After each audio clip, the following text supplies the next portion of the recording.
ازيكم حبايبي؟ عاملين ايه؟ يا رب تكونوا بخير. هنعمل النهارده ان شاء الله تورتتين مقاس 25 في 25.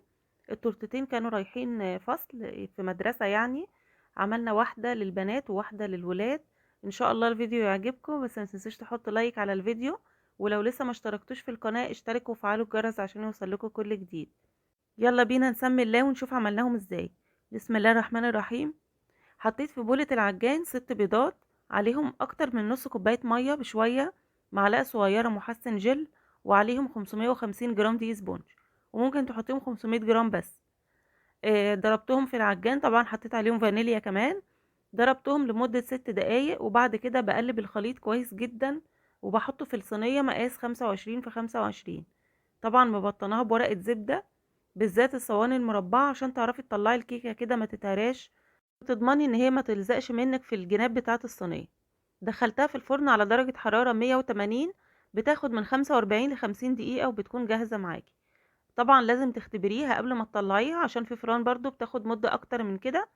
فاختبريها علشان لو ما استوتش كويس من القلب بتاعها، هتلاقي طبقات كيك كده مش مستوية ومجلدة ومش حلوة خالص.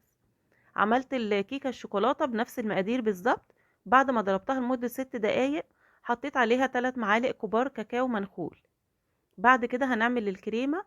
انا بعمل كريمة دلوقتي يعني الكمية كبيرة شوية عن اللي انا محتاجاها، علشان كان عندي حاجة تانية عايزة اعملها يعني. لكن هي التورتة هتاخد تقريبا يعني كوبايتين لكوبايتين وشوية كريمة. تمام. انا هنا عملت 3 كوبايات. كل كوباية كريمة بحط لها ربع كوباية سكر، وبحط لها معلقتين باستري، وبحط لها شوية كريمة لباني، وبحط لها كوباية ونص مية تقريبا، مية ساقعة متلجة. فانتي شوفي كده الكيك بياخد معاكي قد ايه كريمة، لانه كل نوع برضو مختلف عن التاني، يعني في انواع بتزيد وفي انواع مش بتزيد.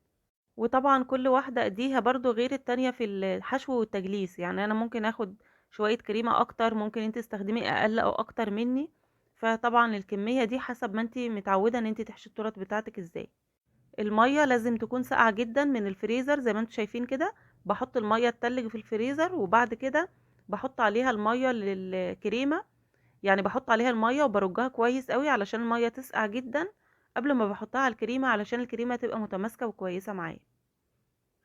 هضربها بقى من غير مدة معينة لحد ما هي تعلى كده وتبقى الكريمة متماسكة. خلاص ابطل ضرب، يعني مش عايزين نضرب برضو كتير قوي عشان ما تعملش فراغات هوا كتير.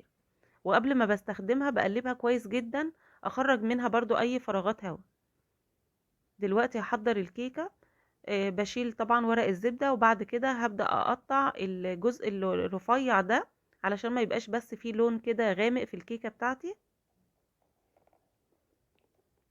لو انت اول مرة بتعملي تورته، امشي على المقادير كده بالظبط زي ما انا بعمل معاكي واحدة واحدة، وان شاء الله تعملي احلى تورته، سواء الحشو او سواء الكيك. كل حاجة بقول لكم عليها واحدة واحدة. وطبعا لو اي سؤال انا بجاوب في التعليقات. يعني لو اتأخرت شوية بيكون عندي شغل للجروب، يعني في اوقات كتير بيكون في شغل على الجروب. مش بنزله على القناة او مش بصوره على القناة لانه بيبقى متكرر. فعلشان كده والولاد برضو، فعشان كده ما بلحقش دايما ارد على التعليقات في يومها، لكن انا في اي وقت بكون فاضية بقعد اشوف الاسئلة بتاعتكم كلها والتعليقات بتاعتكم كلها وبرد عليها. وبحبكم طبعا كلكم وبفرح بتعليقاتكم جدا. دلوقتي انا حطيت طبقة الكيك الاولانية، وبعد كده بسقي، سواء شربات او عصير زي ما تحبي. الشربات لو عملتيه تحطي على كل كوباية سكر 4 مية. يعني انا لما عملته بصراحة كوباية سكر وكوبايتين مية، لقيته تقيل تقيل قوي، طعم السكر جامد جدا. فما حبيتوش كده، فزودت لحد 4 كوبايات مية لكوباية السكر. كان السكر بالنسبة لي معقول. وحطيت نص ليمونة، وكمان حطيت نقطتين بالظبط كده فانيليا سايلة، بتدي ريحة حلوة قوي للشربات. وبسيبه يبرد خالص، وبعد كده بسقي بيه. عايزة تختصري الموضوع وما تعمليش شربات، ممكن تسقي بعصير بس تفاح، اللي عندك بقى استعمليه. بعمل الطبقات بنفس الطريقة، يعني طبقة كده حطيت فيها حشو المانجا، وطبقة بحط فيها مكسرات مع صوص فراولة.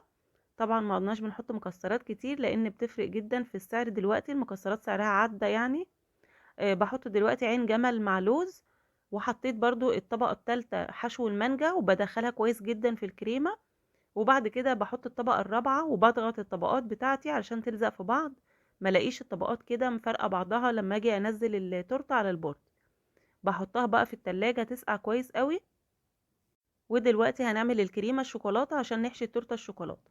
انا هنا برضو عملت حوالي 3 كوبايات كريمه. التورته بتاخد اقل من كده، يعني ممكن تاخد كوبايتين، كوبايتين وشويه. كل كوبايه كريمه بحط لها يعني اقل من معلقه سكر، عشان انا هحط هنا جناش شوكولاته، فالجناش بيسكر قوي معايا الكريمه. لكن لو مش هتحطي جناش يبقى هتحطي لكل كوبايه سكر ربع كوبايه ميه، وكوبايه ميه ساقعه متلجه، او كوبايه ونص ميه ساقعه متلجه لو هتحطي كاكاو. لكن انا عشان هنا هحط جناش، والجناش طبعا بيكون عليه سايل سواء لبن او ميه او كريمه، فانا ما بزودش الميه على الكريمه. تمام يا رب تكونوا فاهميني. فكده حطيت على كل كوبايه كريمه، حطيت عليها كوبايه ميه ساقعه متلجه ومعلقه سكر واحده و200 جرام شوكولاته. بسيحهم مع 100 جرام لبن او كريمه او ميه زي ما تحبي. وبعد كده بحطها على الكريمه، بس تكون هي سايحه، بس تكون بارده ما تكونش سخنه عشان ما تسيحش الكريمه معايا. بعد ما حضرت الكريمه هحضر كمان الكيك. الكيك ده افضل حاجه ليه انه يتعمل على بيات، يعني تعملي الكيك كله على بيات وتغطيه كويس جدا وتاني يوم تشتغلي فيه. ده بيديكي احسن نتيجه للكيك. او تشتغليه الصبح بدري وبعد كده تشتغلي فيه اخر النهار خالص، علشان الكيك ما يبقاش مفرول معاكي قوي. او مش هتعرفي ساعتها تتحكمي فيه كويس. تمام. بحط برضو الطبقة، انا بقلب الطبقات بعد ما بقطعهم، بجيب الطبقة اللي تحت خالص بحطها برضو تحت في الصينية، علشان لما ارجع اقلبها على البورد تكون هي اللي فوق وتسهل التجليس معايا. الكيك الشوكولاتة بيكون ماسك نفسه شوية، ممكن ياخد سقي شوية اكتر، تسقيه يعني شوية اكتر من الكيك الفانيليا. لكن طبعا لو الكيكة طرية قوي معاكي ما تسقيش كتير علشان ما تعجنش منك. بحاول اقول لكم كل الملاحظات وانا بشتغل معاكم، علشان لو واحدة لسه بادئة جديد تعمل تورت يبقى كل الملاحظات قدامها وهي بتشتغل. واي سؤال زي ما قلت لكم في التعليقات وان شاء الله هرد عليكم كلكم. خلصت برضو الكيكة الشوكولاتة هحطها في التلاجة. بسيبهم بقى لاخر النهار، يعني بعد ما اغدي الولاد كده وكله تمام ببدأ بقى ان انا اطلعهم علشان افنش فيهم. بحط طبقة الاول تجليس خفيفة علشان تلم الفرافيت وتداري بقى لو في لون من الصوص او اي حاجة كده تحت. وبعد كده وبرضو تنعم الكيك معايا، ما يبقاش الكيك كده باين في الطبقة بتاعتي. وبعد كده بحط الطبقة التانية. الواحد كده يشتغل على نظافة ويشتغل واحدة واحدة، هتلاقي الدنيا سهلة معاكي وكله تمام. طبعا الطريقة بتاعت كيس التزيين بتكون افضل ليكي، سواء مبتدئة او سواء بتشتغلي من زمان. هي افضل وانضف وكل حاجة، بتعملي الطبقات بتاعتك بسهولة وبنظافة وانتي بتشتغلي.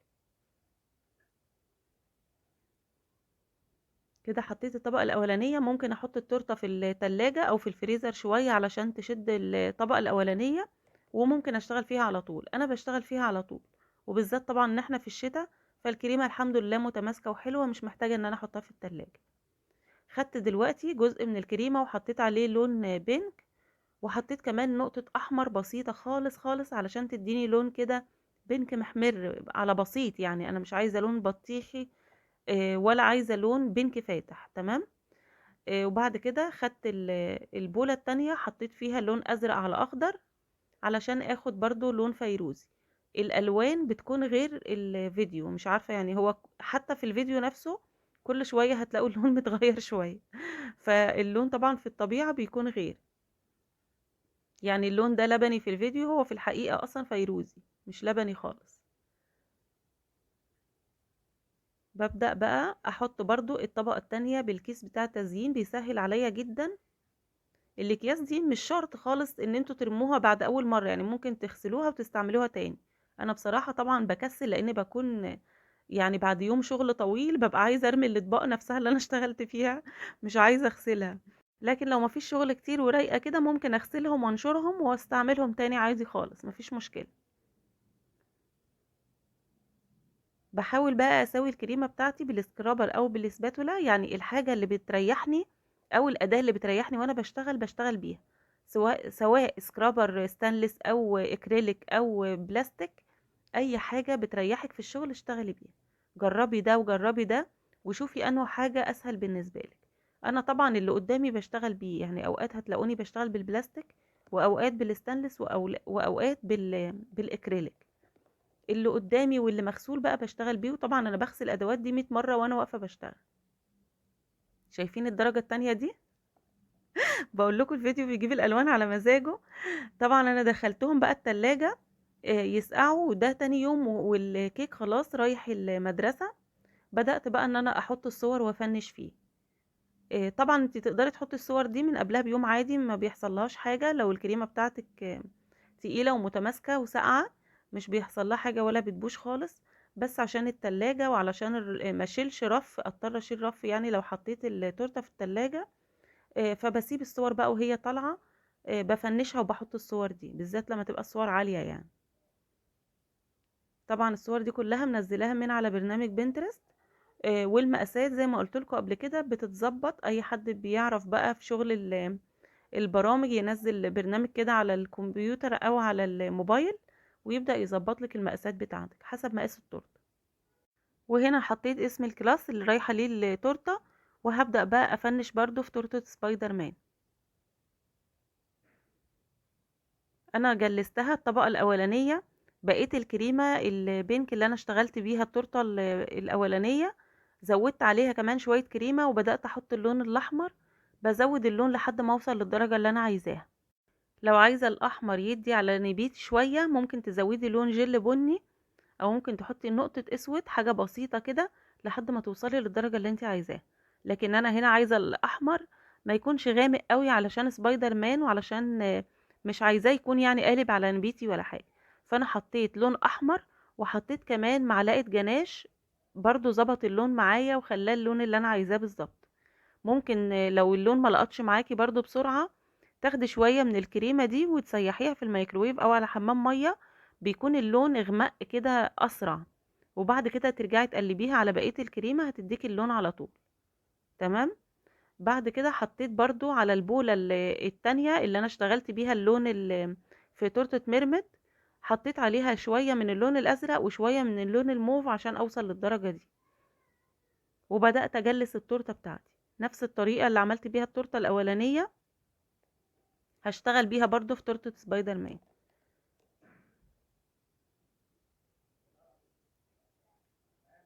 هرجع اقول لكم علشان بس التفاصيل، علشان لو حد لسه بيتابعني جديد. الكريمة قبل ما بشتغل بيها على طول بقلبها كويس جدا بالسباتولا علشان اطلع منها اي فراغات. ما ينفعش ان انا احط الكريمة في الكيس جنبي واسيبه ولا حتى دقيقة ولا دقيقتين علشان اشتغل بيه، هيكون عمل فراغات فورا. فعلى طول قلبي الكريمة واشتغلي بسرعة جدا، علشان قبل ما تعمل منك فراغات وتقعدي تعالجي فيها بتكون اصعب. تكوني حطاها مظبوط من الاول احسن علشان تكون الموضوع سهل بالنسبه لي. بعد ما خلصت بنضف طبعا البورد قبل ما بحطها في التلاجة، علشان لو دخلت التلاجة وهي مش نظيفة الكريمة هتلزق عليها، مش هتعرفي تنضفيها بسهولة. وهنا بحط روزيتات داير التورته من تحت ومن فوق. انا هنا الازرق كان المفروض ان انا ازوده لفوق شويه علشان هعمل روزيتات تحت احمر، فكان المفروض ان انا ارفع الازرق شويه، بس انا ما خدتش بالي وانا بشتغل ان انا ازوده بس شوية، يعني كان المفروض يجي في النص شوية لفوق يعني علشان يبان اكتر. بس برضو الحمد لله كان شكلها حلو وظريف وعجبت العميلة جدا. هما طبعا بيكونوا مجموعة من الماميز يعني، بيكونوا اتفقوا على تورتاية او تورتتين الشكل اللي هم عايزينه. وبيخلوا بقى واحدة عميلة طبعا معايا من سنين، هي اللي بتطلب مني التورت وتحدد لي الشكل والمقاس وكده. الكارت بتاع سبايدر مان ده انا نزلت الصورة على بعضها كده من على بنترست. ما لعبناش بصراحة في المقاسات بتاعتها، كانت المقاسات بتاعتها مظبوطة، يا دوب اتطبعت كده واتقصت. حطيت هنا برضو وش سبايدر مان، وهوريكم برضو التغليف بتاع التورتة والمقاس بتاع العلبة وكل حاجة دلوقتي. حطيت هنا الاسم برضو بتاع الكلاس، وطبعا الحروف اللي بحطها على البورد دي لازم ادهنها نقطة مية من ورا عشان تلزق. وده شكل التورتة النهائي، يا رب يكون عجبكم. التورت شكلها جميل ومبهج وعجبتهم الحمد لله. يلا بقى نشوف احنا حطيناها في علبة مقاس كام. التورتة طبعا زي ما قلت لكم كانت مقاس 25 في 25، اتحطت على بورد مقاس 35 في 35، والعلبة كمان مقاسها 35 في 35 للدورين. يعني انا وانا بطلب من محل المستلزمات بقوله العلبة تكفي دورين، علشان لما احط الصور وتكون ارتفاعها عالي التورتة ما تبوظش معايا. يا رب يكون الفيديو عجبكم واشوفكم على خير.